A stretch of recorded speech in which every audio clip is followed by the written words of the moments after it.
Maulid itu bentuk rasa syukur. Jadi kalau maulid isinya umpat mau umpat, bubarin maulidnya, nggak usah bikin maulid, pulang-pulang kolbunya kotor semua itu. Akhirnya sekarang gelar Habib itu agak turun dikit gelarnya. Tadinya cuma untuk ulama wali Allah, sekarang baru lahir dapat marga dikit. Panggil juga ada zuriat Nabi di Indonesia, jalur Syarif Hidatullah, betul nggak? Itu ada seorang Habib di salah satu wilayah di Jawa Barat. Kata teman kita yang Habib ini, apa kata dia? Wah, itu dajjal itu.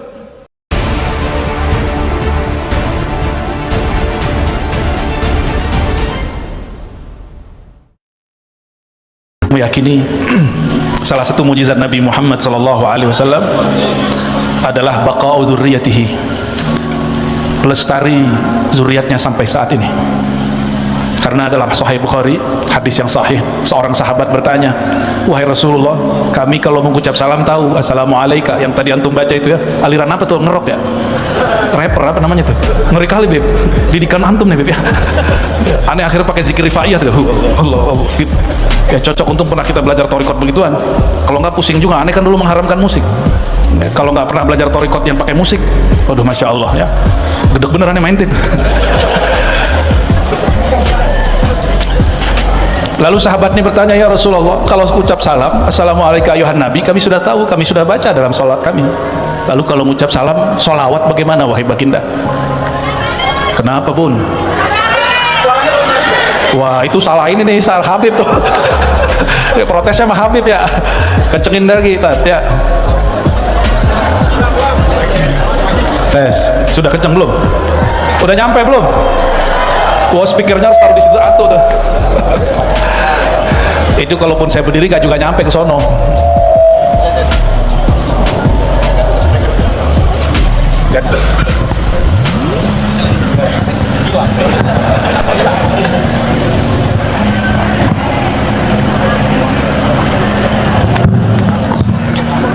Tes. Oke, yang kedengeran angkat tangan gimana Bib? Ya, nggak nyampe. Aduh, dari kita lanjut dulu ya, nanti biar tim Timudin yang urus ya. Sampai di mana tadi? Ya. Untung mereka nggak tahu, kalau tahu motong orang lagi baca hadis nggak boleh. Ya, motong orang lagi baca kisah Nabi yang sahih tidak boleh. Tapi karena beliau-beliau di belakang nggak denger ya, apa boleh buat? Ya. Sayyidina Abdullah bin Umar tidak nyapa anaknya karena motong kalam ayahandanya tentang hadis Nabi SAW. Ya. Ini hati-hati ya, kecuali hadis palsu boleh kita potong. Lalu Nabi ditanya, wahai Rasulullah, bagaimana cara mengucapkan salam kepada engkau? Lalu Sayyidina Muhammad SAW menjawab, Qulu, bacalah Allahumma salli ala Muhammad wa ala ali Muhammad. Itu satu riwayat. Riwayat kedua, Allahumma salli ala Muhammad wa ala alihi wa azwajihi wa zurriyatihi. Ada tambahan di riwayat yang lain, wa azwajihi ummahatil mu'minin wa zurriyatihi. Sampaikan salawat dan salam kepada sang Nabi Muhammad, keluarganya, istri-istrinya, dan zurriyatnya. Maka baqa'u zurriyatil Mustafa sallallahu alaihi wasallam min mu'jizatihi. Jadi adanya zuriat Nabi sallallahu alaihi wasallam itu tanda mukjizatnya bekerja. Tapi saya mau tanya nih, mohon maaf nih Habib, dulu emang udah janjian mau jadi Habib? Aneh lahir jadi Habib apa gitu? Ada nggak Habib? Nggak ada ya. Terus yang bikin Habib terlahir jadi Sayyid siapa dong? Oh, itu ada ilmunya tuh, namanya ma'rifat alam ruh. Habib juga belum tentu tahu. Kenapa ada yang lahir jadi ulama? Kenapa ada yang jadi Pak Polisi, Pak Haji Ilmuddin ini ternyata polisi, nyamar jadi ustadz, atau ustadz nyamar jadi polisi, ya nggak tanya sama dia deh ya. Itu ada sebabnya semua. Kenapa ada orang yang jadi pemimpin, senangnya ada yang jadi pedagang, itu ada sebabnya semua di alam ruh. Itu ada ilmunya mahal ya. Yas'alunaka 'anir ruh qulir ruhu min amri rabbi, itu rahasia Allah tapi dibagi kepada kekasih-kekasihnya. Saya nggak bahas itu deh ya, biar penasaran ente ya. Ya. Nggak ada saya milih lahir jadi orang Indonesia, jadi orang Indonesia. Ada milih pengennya jadi orang Indonesia apa jadi orang Brunei? Brunei? Nah, ente nggak pernah ke Brunei sih ya. Pengen jadi orang Indonesia atau jadi orang Saudi? Saudi. Ente nggak pernah tinggal lama di Saudi, makanya ngomong begitu. Coba tanya sama beliau-beliau ini, bisa nggak buat maulid di Saudi, Habib? Bisa nggak ngerok kayak gitu? Hah? Kayak ente barusan? Nggak bisa. Bisa nggak nyindir-nyindir pemerintah di Saudi. Gak bisa. Hanya Indonesia negeri kritik, negeri paling pedes kalau ngomong ya. Cuma Indo. Bersyukur nggak tuh? Coba kalau di Saudi ente kumpul aja 10 orang baca ya Nabi salam alaika, askar datang dibubarin. Saya punya sahabat orang Banjar di Mekah, diculik lah kita musim haji, mau bikin maulid lah, bikin maulid bulan haji, ya nggak apa-apa katanya, kita maulid setiap minggu. Datanglah saya, masya Allah, itu kita naik perumahannya, kompleknya itu naik gunung, waduh capek pegelnya bukan main. Habis itu masuk rumah, itu lantai 3 dikunci semua, jadi nggak kedengeran keluar. Katanya kalau kedengeran bisa dibubarin. Sama tetangga kita juga begitu. Yang ente bilang pertama tadi itu sama. Sahib kita tamatan Hadramaut tidak punya tauliah, itu bikin maulid di apartemen, dikunci semua pintu. Di sini Habib pakai tauliah nggak Bib? Pakai izin nggak bikin maulid Bib? Nggak ada. Maka para habaib harus kasih contoh kepada kami rasa bersyukur itu kayak gimana ya Bib ya? Ya bersyukur kalau di sini negeri yang boleh kita bebas beragama, bebas bikin maulid. Oh ini kalau di luar negeri Pak, ini bisa dibubarin nih, udah pakai jalan separuh Pak ya? Bener, separuh jalan kita udah pakai. Tadi pejabat lewat nggak dibubarin kita. Alhamdulillah. Masih protes jadi orang Indonesia. Ente cari bumi lain ya, cari Indonesia lain yang bisa bikin maulid seperti ini. Aneh taruhannya ente nggak bakal ketemu, 70.000 tahun juga nggak ketemu. Serius Pak, inilah negeri paling santuy ya, negeri paling rileks. Gimana, bersyukur nggak? Dan maulid itu bentuk rasa syukur. Jadi kalau maulid isinya umpat, bubarin maulidnya. Gak usah bikin maulid, pulang-pulang kolbunya kotor semua itu. Karena sibabul muslim fusuq, hadis sahih Bukhari. Mencaci sesama muslim, mau dia habib tidak habib, mau dia pemimpin tidak pemimpin, mau ulama semazhab tidak semazhab, semanhaj tidak semanhaj, mencaci mereka fasik. Dan fasik itu nama lain dari munafik. Buka surat Munafikun bahwa munafik itu disebut itu fasik.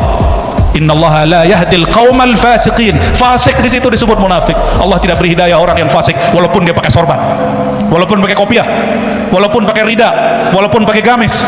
Allah nggak kasih hidayah. Kenapa? Hatinya sudah keras, lebih keras dari batu. Nauzubillah. Summa salah ente tadi ngerok, soalnya jadi aneh jadi ngerok deh ya. Kita nggak biasanya ceramah keras-keras ya. Udah nyampe Bu suaranya di belakang? Belum.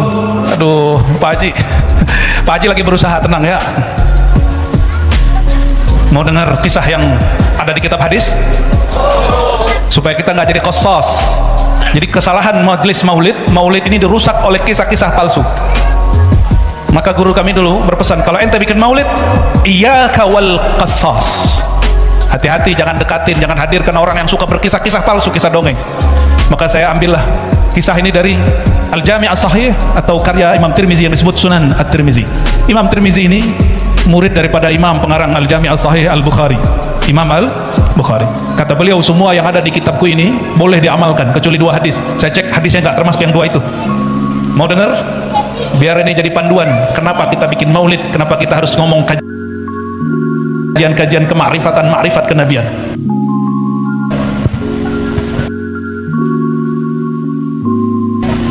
Diriwayatkan dari Sayyidina Abdullah bin Abbas radhiyallahu taala anhuma.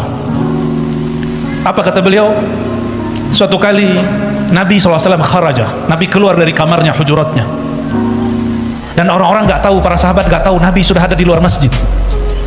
Dan mereka sedang yajtami'un, mereka sedang ngumpul muzakarah. Ini sahabat-sahabat kalau ngumpul nggak ngomongin nasab ya, sahabat ngumpul ngomongin lakob, gelar-gelar kemakrifatan. Makrifat siapa yang dibahas? Makrifat para nabi. Di dalam ilmu kemakrifatan itu ada gelar para nabi, gelar para aulia. Syekh Abdul Qadir Jilani, Sidi Ahmad Rifai, itu gelar-gelarnya sampai 100-an. Al-Qutub Rabbani, Ghausul Azam, Sawahibuz Zaman, itu istilah-istilah semua. Duduk-duduklah para sahabat. Apa kata mereka? Satu orang ngomong begini, tahukah kalian nabi terdahulu bernama Ibrahim, Allah kasih gelar dia Khalilah. Apa arti Khalil? Teman intim, teman ngobrol, teman akrab, teman spesial. Itu artinya Khalil, teman yang sangat dicinta. Satu lagi nyeletuk, itu mah kurang. Nabi Musa gelarnya Najiyullah. Apa arti Najiyullah? Nama lain dari Kalimullah, orang yang diajak bicara-bicara oleh Allah Subhanahu wa taala. Satu lagi nyeletuk, itu masih kurang. Ada yang lebih keren, Nabi Isa gelarnya 2, Kalimatullah, Ruhullah. Kalimatullah, kalam Allah, firman Tuhan kalau kata orang sebelah. Tahu orang sebelah nggak? Firman Tuhan, puji Tuhan. Nah, itu dia tuh ya. Berarti kita sama dia masih saudara sebenarnya. Ya. Cuma mereka nggak percaya sama Nabi kita aja, kita percaya sama yang mereka anggap ya, titisan Tuhan. Tiba-tiba ada satu kelompok lagi mengatakan, kalian ketinggalan Nabi pertama yang di surga, Nabi Allah Adam. Tapi nggak disebutkan di situ gelarnya. Nabi mendengar begitu nggak tahan, langsung boleh masuk. Coba perhatikan, ini sahabat diskusi. Yang didiskusikan apa?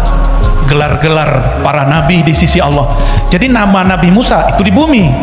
Kalau dia berkalam kepada Allah, nama yang dipakai Najiyullah, Kalimullah. Allah sapa Nabi Musa dengan namanya dan gelarnya. Coba mohon maaf, biar gampang saya kenalnya Pak Haji doang nih. Pak Haji Limuddin kalau di kantor sebutannya apa? Pak Ustaz? Pak Ali? Pak Haji? Ya. Kalau di kantor polisi? Ustaz juga dia. Ustadznya orang-orang stres deh. Biasanya ustadz orang stres itu kalau nggak ustadz stres juga, maka dia mesti jadi ustadz. Untung temannya Habaib. Alhamdulillah. Semoga beliau berteman ke Habaib bukan modus ya. Bukti nggak modus bagi-bagi hadiah umroh ya. Semoga ada yang dapat. Nggak mesti dapat dari beliau ya. Siapa tahu dapat hadiah dari langit. Amin ya Rabbal. Masuklah Sayyidina Muhammad SAW ke masjid. Sampai dalam masjid, beliau kemudian duduk bersama mereka dan tidak menyalahkan satupun. Nah, ini adab guru. Guru kalau bimbing murid jangan dipatahin di tengah jalan. Apa kata beliau? Betul, kamu betul. Nabi Ibrahim kakekku itu Khalilullah. Nabi Musa Najiyullah. Begitu lafaz hadisnya. Nabi Musa kalimatullah wa ruhuhu. Tapi beliau bilang, amma ana, adapun saya. Kalian tahukah gelarku? Ini seorang nabi cemburu. Nabi yang lain kok dibicarakan, beliau tidak dikasih bahas. Disinilah seorang guru kadang-kadang perlu buka rahasia dia sedikit. Misalnya Habib nih bilang, saya dulu ngaji sama Habib Fulan 3 tahun, saya dulu di Mekah sekian tahun, saya kalau ketemu syekh ini dapat ijazah ini. Boleh cerita begitu. Itu dalilnya. Kalau orang-orang motivator nyebutnya trust building, bangun kepercayaan orang terhadap diri kita, itu boleh sesekali. Tapi nggak boleh sering-sering. Sayyidina Muhammad SAW Abul Arwah, apa kata beliau? Ana Habibullah. Mereka itu semua gelar-gelarnya Khalil, Kalim, Najiyullah, Kalimatullah, Ruhullah, itu kekumpul semua dalam satu gelar. Apa gelarnya? Habibullah. Makanya antum tadi sholawat pakai gelar Habib nggak? Sholawat terus gimana? Ya Nabi, salam alaika ya Rasul, salam alaika ya Habib. Jadi gelar Habib itu sebenarnya yang zati gelar beliau, sedangkan Habib Zuriat itu gelar berkah karena bernasab kepada yang zatnya Habib Sayyidina Muhammad SAW. Maka Allah mulai bab usul orang yang sampai kepada kedekatan kepadanya dengan bab cinta. Qul in kuntum tuhibbunallah fattabi'uni. Jika kamu klaim, kelompokmu, aliranmu, majelismu cinta kepada Allah, fattabi'uni, maka ikuti aku. Maksudnya ikuti caraku mencintai Allah dan ikuti aku dengan cara cinta kepadaku. Itu mananya. Maka beliau bernama Al-Habib. Jadi Al-Habib pertama di alam semesta siapa? Siapa? Sayyidina Muhammad. Beliau, bukan nabi-nabi yang lain. Kalau di luar negeri, di jiran, para Habib itu kalau lahir belum dapat gelar Habib, biasanya ditulis namanya Sayyid, benar Habib ya? Saya punya guru di Brunei, Sayyid Muhsin bin Ahmad bin Abdurrahman Al-Kaf. Itu yang nyusun Rotib Al-Kaf, ayahandanya. Orang Singapura yang hijrah ke Brunei. Nggak tahu asbab apa, mungkin ada isyarat apa, beliau hijrah ke Brunei. Saya minta ijazah beliau, minta sanad beliau, dan orangnya sangat tawadu sekali ya. Beliau namanya hanya ditulis Sayyid Muhsin, tapi kalau kami jumpa kami panggil Habibana. Tapi ini Habib bukan Habib Hadrami, Habib Azhari. Habibnya ngajinya di Al-Azhar, tapi lama di Jeddah kepada Al-Habib Abdul Qadir Segaf, lama di situ. Jumpa dengan Syekh Yasin, jumpa dengan Abu Said Muhammad Alawi Al-Maliki, jumpa dengan, kalau di Mesir itu ada mursyid kabir namanya Saleh Al-Ja'fari ya, mursyid Tariqah Idrisiyah Ahmadiyah, dan banyak masyayikh ya, gelar nama depannya As-Sayyid. Dan saya ingat saya tahun 2005-2006 kawan saya dulu orang Betawi, seorang Habib, beliau salah satu murid-murid awal Habib Omar di Darul Mustafa. Apa kata beliau? Kami kalau di Yaman yang digelari Habib itu cuma ulama, baru lahir belum dapat gelar Habib. Tapi asbab kaliannya orang Indonesia, orang Hadramaut kalah katanya. Maksudnya apa? di sono mancung dikit pakai serban dikit panggil Habib. Itu asbab santri Indonesia. Jadi ternyata orang Indonesia ini berpengaruh juga di Hadramaut. Akhirnya sekarang gelar Habib itu agak turun dikit gelarnya. Tadinya cuma untuk ulama wali Allah, sekarang baru lahir dapat marga dikit panggil, ya nggak apa-apa. Kalau bagi saya itu kemajuan. Berarti orang Indonesia kenal zuriat Nabi Muhammad. Tapi bagi Habib itu ujian. Ya, ujian. Ya beliau-beliau lebih paham lah daripada kami. Kalau masih kecil udah dihabib-habibin orang, pasti dia akan sombong. Benar Habib, saya jumpa yang begitu. Ya. Apa kata dia? Kan juga ada zuriat Nabi di Indonesia, jalur Syarif Hidatullah, betul nggak? Itu ada seorang Habib di salah satu wilayah di Jawa Barat. Kata teman kita yang Habib ini, apa kata dia? Wah itu dajjal itu. Masa dia ngaku Habib? Setahu saya dia nggak ngaku Habib, dia cuma bilang saya Sayyid Syarif. Saya bukan Habib, tapi dituduh dia seorang Habib. Didajjal-dajjalin. Jadi ternyata perang-perang nasab ini sudah lama juga ya. Tapi kita nggak mau masuk. Kita ingin fa'aslihu baina akhwaikum. Semoga Allah nanti kirim orang yang mengislah. Amin ya rabbal. Kalau nggak ada kita tunggu aja imam akhir zaman yang mengislah ya. Al-Imam Al-Mahdi ya, bukan urusan kita lah itu. Apa maksud kisah tadi? Para sahabat nongkrongnya ngaji makrifat. Nongkrongnya ngaji. Salah satu topik dalam kajian ma'rifatullah adalah alqab ar-ruhaniyah, gelar-gelar ruhani.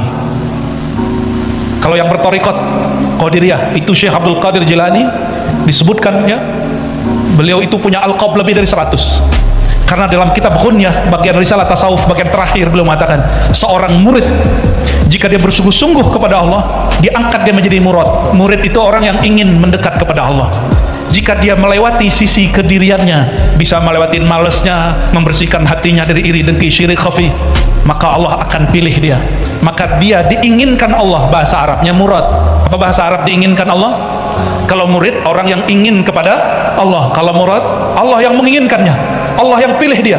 Dan disebutkan dalam kitab Ghunyah, maka Allah akan memberi nama dan gelar dia dengan nama-namanya hanya Allah yang tahu, gelar-gelar hanya Allah yang tahu.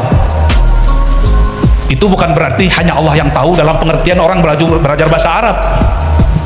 Maksudnya hanya Allah yang tahu berapa banyak nama rohaninya, gelar-gelar rohaninya. Ada yang tahu nama Nabi berapa? Yang sholawat, ente tahu nama Nabi berapa? Ayo pakai mic, jawab.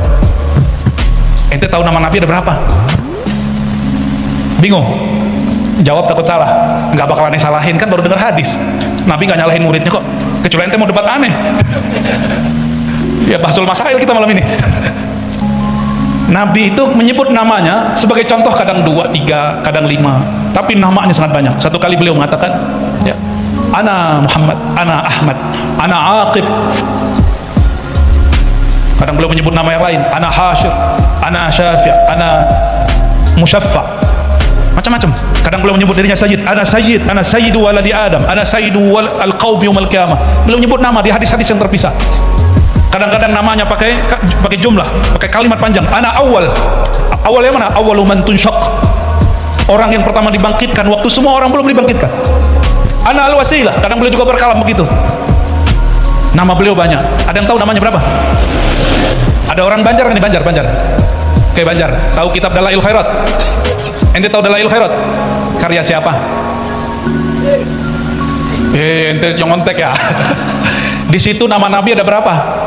Ente dapat hadiah ini nanti ya. Ya. Udah ambil sekarang aja deh. Ya, ada lempar ya, total. Allah masya Allah.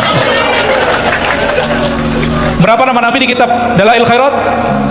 200. Bahkan nama kitab itu Dalail Khairat adalah salah satu nama baginda Nabi Muhammad SAW. Apa nama kitabnya Pak? Dalailul, apa arti Dalailul Khairat? Dalil-dalil petunjuk kebaikan-kebaikan. Itu nama Sayyidina Muhammad sallallahu alaihi wasallam. Ada namanya Saifullah nggak? Cuma ridanya udah habis. Saifullah itu nama Rasulullah itu. Ada namanya Amrullah. Ada. Nabi itu juga punya nama Sahibul Izar, orang yang suka pakai sarung. Ente yang pakai sarung lagi ngamalin sunnah Nabi. Alhamdulillah. Kalau gamis ada Pak. Nama beliau dalam kitab Dalailul Khairat berapa? Itu di zamannya terkumpul segitu. Imam Jazuli ini pengamal Thariqat Syaziliyah, tapi membuat cabang baru namanya Thariqat Sholawat Jazuliyah Al-Muhammadiyah. Setelah beliau muncul Imam Suyuti menyebutkan nama baginda SAW lebih dari 700. Tapi baru-baru ini pulang dari haji, pulang dari umroh, ya, Al-Fakir ketemu satu kitab ditulis orang-orang Mauritania, nama Nabi SAW yang dia kumpulkan 2000 kurang 5. Berapa? 2000 kurang 5 berarti berapa ribu tuh? 1900. Ente lolos matematikanya. Itu nama yang bisa direkap oleh seorang ulama akhir zaman. Tapi kata Imam Syuuti, ini 700-800 itu cuma yang dia dapat. Sayyidina Adam waktu dulu jalan-jalan di surga, apa kata beliau? Itu pohon-pohon, akar-akar uratnya bertuliskan nama baginda Sayyidina Muhammad SAW. Itu bidadari, bukan ibu-ibu ini, bukan mbak-mbak ini belum, ya. Tapi kalau ahli sholawat lebih mulia dari bidadari. Kalau sekarang mah habis makan ya bau jigong, ya bangun tidur ya bau badannya. Sekali sebulan kedatangan tamu, ya, haid, habis melahirkan nifas. Tapi kalau ahli sholawat darahnya lebih harum dari tubuh bidadari. Insya Allah. Itu yang ahli sholawat nih, bapak-bapak ini kalau ahli sholawat itu bidadari jatuh cinta mente. Serius, apalagi yang ono. Bidadari aja jatuh cinta. Itu bidadari kalau meludah ke muka bumi. Dalam hadis Sahih Muslim dikatakan, la'atarat dunya wa ma fiha. Itu bumi seisinya harum. Itu cuma air ludah bidadari. Serius loh Pak, itu berkat apa? Karena urat-urat lehernya, urat-urat di badannya bertuliskan nama Sayyidina Muhammad Sallallahu Alaihi Wasallam. Oh, berarti nama beliau banyak dan ditulis dalam berbagai macam khat kaligrafi. Allahumma salli wa sallim wa barik alaihi. Fadal Habib. Habib dari tadi, dari kemarin ikut, ya. Barakallahu fiik. Kalau permulaan Simtuduror ada 3 sholawat, betul? Itu kumpulan beberapa nama. Kata zuriat beliau, anak dari sahibul maulid, sahib Simtuduror, siapa namanya? Al-Habib. Itu Al-Habib Ali qaddasallahu sirrahu. Beliau murid dari ulama Mekah namanya Said Ahmad Zaini, dahlan zuriat Sayyidina Abdul Qadir Jilani. Jadi ini Syarif, Sayyid, yang ini Habib. Sezaman dengan Habib Utsman bin Yahya Betawi. Jadi Habib Ali itu sezaman dengan Habib Utsman, sezaman dengan Syekhana Khalil Bangkalan Madura, sezaman dengan Syekh Abdul Azim orang Sumbawa, sezaman dengan Syekh Ismail dari kampung saya Minangkabau, sezaman itu orang.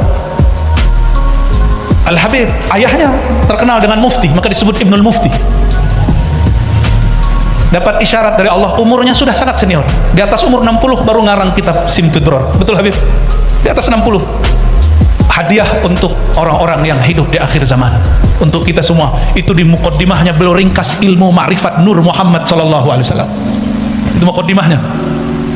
Saya kemarin diminta oleh kawan-kawan memberi ulasan terhadap Simtuduror karena mereka membuat terjemahan bebas, ya. Royalitinya nggak ada, royalitinya insyaallah syafaat Rasulullah sallallahu alaihi wasallam. Saya mulai baca pelan-pelan, padahal udah sering baca, tapi ketika membaca dengan hati itu lain. Di situ kita kaget-kaget. Al-Habib Ali Al-Habsi itu menjelaskan tentang Nabi Muhammad SAW itu pernah Allah munculkan di rahim dunia. Ada istilahnya begitu. Jadi sebelum lahir di alam semesta ini, itu nurnya ditebar di dunia, di alam. Habis itu baru kemudian diciptakan, ya, diciptakan nur. Nabi Adam belum ada. Saya baru fahamlah cara menjelaskan hadis Nabi di hadis Imam Tirmizi, hadisnya sahih. Ini hadis sahih, kajian Nur Muhammad itu hadisnya sahih. Cuma ada hadis yang palsu juga. Apa kata beliau ketika ditanya oleh para sahabat? Qala Abu Hurairah, ya. Qalu, para sahabat bertanya, ya Rasulullah, mata kunta nabiyya? Kapan engkau telah diangkat menjadi nabi? Ayo, kapan angkat? Umur berapa? Umur berapa? Ya salam. Ini nggak update ini, ya. Ini nggak ikut kajian aneh berarti nih. 40? Astagfirullah. Kayaknya sampaikan ke orang Kemenak, itu buku harus direvisi, nggak sesuai dengan hadis yang sahih. Hadis yang sahih riwayat Imam Tirmizi, beliau jawab, aku jadi nabi wa Adam bainar ruhi wal jasad. Adam belum ada, masih di alam trans antara ruh dan jasad, belum ditiup ruhnya kepada jasadnya. Beliau sudah diangkat jadi nabi. Maka dalam hadis Imam Al-Baihaqi, Imam Hakim, Imam Abu Nuaim dengan sanad yang sahih, beliau mengatakan, kuntu awwalan nabiyyin, aku adalah nabi pertama, bukan Nabi Adam, bukan Nabi Nuh. Ada yang bisa melawan hadis ini? Ya. Coba yang bikin sejarah kemudian Islam itu harus dibenarkan, itu harus dilurusin itu. Kita udah kowar-kowar begini dari sebelum pandemi, kayaknya nggak ada perubahan. Menteri pendidikannya harus ganti sama agamanya, ya. Tapi yang nulis bukan menteri agama, ya. Menteri agama, ya, harus bilang kepada penulis, kalian kaji ulang. Kalau nggak kita cariin orang yang nulis, ya. Kita cariin orang yang nulis, yang ngerti tentang ma'rifat awal nubuwah, pengetahuan tentang awal kenabian. Berarti Nabi Muhammad umurnya udah berapa itu ya? Ada yang sudah tahu umur batu bara di Kaltim? Ada yang tahu nggak? Oh, dicek ada ketemu. Batu bara Kaltim salah satu batu bara tertua di bumi. Makanya sampai sekarang dikeruk. Udah berapa ganti presiden belum juga habis tuh. Bener nggak? Untung yang ngeruk masih orang Indonesia ya. Coba kayak Papua, habis sudah. Kalau orang Indonesia kan balik-baliknya jadi maulid, ya. Jalannya bagus. Maka kepada yang tukang tambang, ini hati-hati. Zakatnya 20%. Dengerin yang tukang tambang, pengusaha tambang, zakat ente 20%. Sebarkan di majelis-majelis maulid, sebarkan di majelis-majelis pesantren, sebarkan kepada fuqara masakin, bikinin jalan untuk orang-orang yang sedang jalan. 20% itu kok bisa? Kan usaha saya banyak loh, emang ente pernah bikin batu bara? Kenapa petani cuma 5-10%? Petani itu dia yang nanem, bener nggak? Dia yang pupuk. Hei, para pengusaha batu bara, pernah nggak ente mupuk batu bara? Pernah nggak? Nggak pernah. Buka lahan, ambil. Gitu doang. Ya saya kan ada modal. Iya, modal ente besar, tapi hasilnya kan lebih besar. Itu milik Allah itu. Dan Allah hanya mau jika itu dibagi kepada kekasih-kekasihnya, hamba-hambanya. Ya. Maka semoga pemerintah kita ke depan itu buka untuk pribumi lebih banyak yang urus. Amin. Jadi walaupun saya mau ketawa, izin tambang dikasih ke ormas, tapi saya senang juga. Ya, biar belagu di jalan aja tuh ya. Bertarung nih di sana. Coba umur batu bara di Kaltim nih, ada yang tahu? Di Banjar, tahu? Info terakhir yang saya dapat, ada satu tempat umurnya 12 juta tahun. Ada yang lebih. Berapa? Umurnya berapa? Berarti bumi kita lebih tua dari Nabi Adam. Nabi Adam yang kita sering bahas. Tapi Nabi Adam ini kan juga banyak. Adam kita itu Adam yang terakhir. Ini kajian baru nggak? Enggak, di kitab ada semua, cuma ente nggak baca. Ya, Adam itu juga ada berapa generasi? Adam kita ini Adam 7.000 terakhir. Antara Sayyidina Adam dan kita hampir 7.000 tahun. Sedangkan bumi Borneo ini, batu bara itu kan dulu fosil-fosil pohon, hewan. Umurnya berapa tahun? Lebih dari 12 juta ribu. Wallahu alam. Ya, itu ada ilmunya cara ngeceknya. Kalau pakai mata nggak kelihatan, pakai kasaf nggak bisa. Maksudnya apa kita sebut begini? Nabi Muhammad lebih tua dari itu. Nabi Muhammad sallallahu alaihi wasallam lebih tua dari itu. Maka Maulana Syekh Al-Qutub Ar-Rabbani, Syekh Abdul Qadir Jilani, yang nama beliau jadi inspirasi daripada Al-Habib Ali ngasih nama cucunya Al-Habib Abdul Qadir bin Muhammad. Ada yang pernah dengar? Jadi ilmu beliau sebagian besar turun juga kepada cucunya, namanya Al-Habib Abdul Qadir bin Muhammad bin Ali Al-Habsyi. Saya ngambil sanad ke murid Al-Habib Abdul Qadir, sanad Simtud Duror yang antum baca itu ya. Jadi sanad saya ada yang lewat Solo tapi nazil, sanadnya panjang. Kalau lewat ini lebih pendek. Beliau seorang Habib, ini mohon maaf nih Habib Ali Al-Habsyi, beliau juga berthariqah Qadiriyah selain Ba'alawi, selain Syazili. Jadi beliau juga senang berthariqah Qadiri. Maka saya nggak suka ada Habib bentur-benturin thariqat Naqsyabandi Qadiri dengan Ba'alawi. Karena di Al-Manhaj As-Sawi dikatakan setiap Ba'alawi Syazili, betul nggak? Setiap Ba'alawi, thariqah Ba'alawi Syazili. Jadi kita nggak usah bentur-benturin, thariqat itu bersaudara. Cuma kalau mazhab ada 4 yang masyhur. Kalau thariqah lebih dari 100. Jika di mazhab kita beda cara sholat sama orang beda mazhab, gak ada masalah. Apalagi dalam thariqah. Dalam thariqah akan banyak perbedaan. Cara zikirnya udah beda. Ada zikir, kalau guru saya thariqat Naqsyabandiyah Khalidiyah, haram Pak pakai musik. Haram pakai musik kalau sholawat. Bagi dia musik akapela. Tapi saya pernah ngaji sama Ustadz Wahabi dulu, dia bilang akapela itu niru Nasrani katanya. Ya salam, serba salah. Kita nggak mau terjebak di situ. Jadi thariqah, salah satu thariqah yang dipakai pengarang kitab ini apa? Al-Qadiriyah. Kalau di kalangan Sadah Ba'alawiyah mungkin yang masyhur Al-Habib siapa? Faqih Muqaddam ya, yang lagi rame nih Mi'raj 70 kali gitu ya. Itu bukan? Ya kalau yang nggak paham ya nggak usah debat. Itu ada cara memahaminya, ada yang salah beritanya, ada juga yang betul. Kalau di kalangan Sadah Sufiyah yang umum selain Ba'alawi, yang lebih masyhur adalah Syekh Abdul Qadir Jilani Qutub Rabbani. Sama-sama Sayyid, cuma satu Sayyid Syarif, satu Sayyid Habib. Syekh Abdul Qadir Jilani dalam ilham yang dia terima dia berjumpa dengan rohani Rasulullah SAW, dan ini disebutkan dalam kitabnya. Allah berkalam, ya, aku ciptakan malaikat min nuril insan, aku ciptakan malaikat dari nur insan. Insan di situ Nabi Muhammad SAW. Bahkan aku ciptakan semua alam dari nur insan ini, yaitu Nabi Muhammad SAW. Jadi mohon maaf, ini tolong diluruskan, ini beberapa kitab-kitab ma'rifat pengarangnya bukan ahli hadis, sehingga yang menyebutkan hadis mimpi dengan hadis itu harus diperjelas. Misalnya begini, al-alam minni wa ana minallah, itu kalam yang diterima Syekh Abdul Qadir Jilani. Alam itu berasal dari nurku, dan nurku berasal dari nurullah. Allahu nurus samawati wal ard. Itu bukan hadis Nabi yang diriwayatkan sahabat, itu hadis ilhami. Apa bedanya hadis ilhami dengan hadis Nabi? Kalau hadis Nabi semasa beliau hidup dengan fisiknya. Kalau hadis ilham setelah tubuhnya diwafatkan, ruhnya masih berlanjut hidup. Halo, ruh Nabi masih hidup? Serius? Kalau dia hidup masih bisa ditemuin nggak? Karena yang hidup rohaninya, yang dapat jumpa juga rohaninya. Al-Imam Al-Hafiz Asyuti bercerita tentang berapa kali beliau jumpa Nabi Muhammad SAW, dan itu dinukil dalam kitab-kitab fikih, bukan di kitab tasawuf. Syekh Yasin Al-Fadani mensyarah salah satu kitab itu dalam Fawaid Al-Janiyah atau Jinniyah, nggak tahu yang benar yang mana bacanya, ya, Janiyah barangkali. Disebutkan di situ di matan kitabnya Imam Syuti, qala ra'aitun nabiyya sallallahu alaihi wasallam sab'ina marrah yaqzatan. Aku melihat baginda dalam keadaan sadar 70 kali, menunjukkan itu banyak. Gitu? Ada yang udah 70 kali belum? Belum.